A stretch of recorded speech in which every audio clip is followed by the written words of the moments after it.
అదే RTV app వార్తల్ని క్షణాల్లో చదివే అవకాశం ఉంటుంది. ఒక న్యూస్ పేపర్, ఒక టెలివిజన్ ఛానల్ మీ చేతుల్లో ఎప్పుడు ఉంటాయి. ఈరోజు పుట్టపర్తి కలెక్టరేట్ ఆఫీస్లో గ్రీవెన్స్ డే 8వ తేదీ రాత్రి పోలీస్ యంత్రాంగం, రెవెన్యూ యంత్రాంగం అంతా కలిసి బుల్డోజర్లు పెట్టి అర్ధరాత్రి లైట్లు ఆపేసేసి మొత్తం నేలమట్టం చేయడం జరిగింది. దాదాపుగా 500 గుడిసెవాసులను నిర్వాసితులుగా చేసేసినారు. ఏ ఆధారం లేకుండా చేసినారు. ఇందుకు నిరసనగా ఈరోజు హిందూపురం నుంచి పెద్ద ఎత్తున జనం వస్తున్నాం. ప్రధానంగా మేము చెప్పేదేమంటే, నిన్ననే కొల్లు రవీంద్ర గారు గృహ నిర్మాణ శాఖ మంత్రి గారు 1,00,000 మందికి ఇళ్ల స్థలాలు ఇస్తామంటున్నాడు.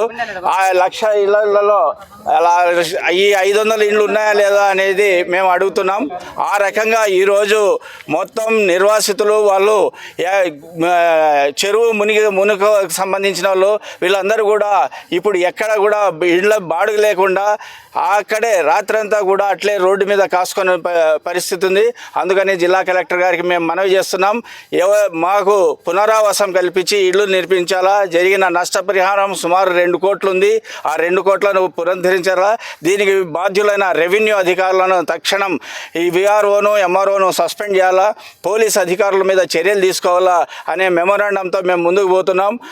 గత 2 రోజుల క్రితం హిందూపురంలో రెవెన్యూ మరియు పోలీసులకు ఏమాత్రం కూడా పేదల పట్ల మానవత్వం లేకోకుండా మొత్తం 8-10 నెలలుగా గుడిసెలేసుకొని జీవనం గడుపుతున్నటువంటి కుటుంబాల్ని బుల్డోజర్లతో తీసుకొని వచ్చి రాత్రిపూట కరెంట్ ఆఫ్ చేసి అంత అరాచకానికి పాల్పడడం జరిగింది. ఇది అసలు మానవత్వం ఉందా లేదా అని చెప్పేసి మేము అడగదలుచుకున్నాం. దానికి అనేక కారణాలు చెప్తున్నారు. వీళ్ళందరికీ ఇండ్లు ఉన్నాయి, లేకపోతే ఇంకా ఏదో అని చెప్పి చెప్తున్నారు.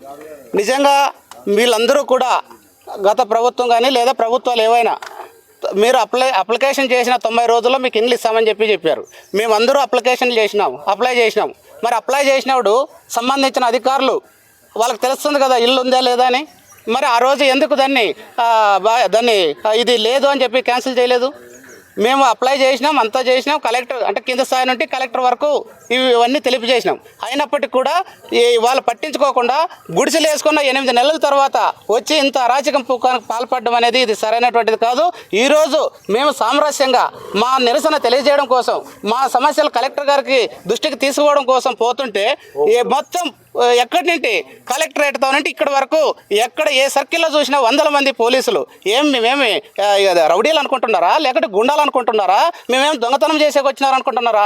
ఈ రాష్ట్రంలో, ఈ జిల్లాలో అనేక మంది మర్డర్లు చేస్తున్నారు, మానభంగాలు చేస్తున్నారు, ఆడపిల్లలను గ్యాంగ్ రేప్ చేస్తున్నారు. మరి వీళ్ళందరినీ పట్టించుకోకుండా, వాళ్ళ గురించి పట్టించుకోకుండా పేదల కోసం పోరాడుతున్నటువంటి మా పట్ల ఇంత అరాజకానికి పాల్పడడం, ఇంతమంది 100 మందిని పోలీసులు 400 మంది బెటాలియన్ ఏమి తప్పు చేసినామని తెప్పించినారు.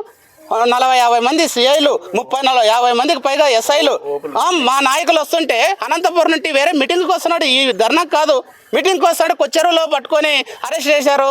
అక్కడి నుండి ధర్మారం తీసుకువెళ్తారు. ధర్మారం నుండి మళ్ళీ ఇదేదో సీరియస్ అవుతుందని చెప్పేసి అనంతపురం తీసుకోదు. ఎంత అరాచకానికి దిగుతుంది తెలుగుదేశం ప్రభుత్వం? ఇది సరైనటువంటిది కాదు. ఈ ప్రభుత్వం అర్థం చేసుకోవాలా. ఓ పక్క నారా లోకేష్ గారు చెప్తున్నారు, మీరు ధర్నాలు చేస్తే ప్రజల సమస్యలు మా దృష్టికి వస్తాయి, మేము పరిష్కారం చేస్తామంటున్నారు. అంటే మేము ధర్నా చేయలేం. కలెక్టర్ గారికి వినతి పత్రం ఇవ్వడానికి వస్తా అంటే మీరు ఇంత అరాచకానికి పాల్పడుతుంటే ఎక్కడ ఇదే ప్రజాస్వామ్యమా లేకుంటే ఏమని చెప్పేసి మేము అడగదలుచుకున్నాం. కాబట్టి మేము మా నిరసన ఈరోజు తెలియజేస్తాం. మీరు ఏం చేసుకుంటారో చేసుకోండి.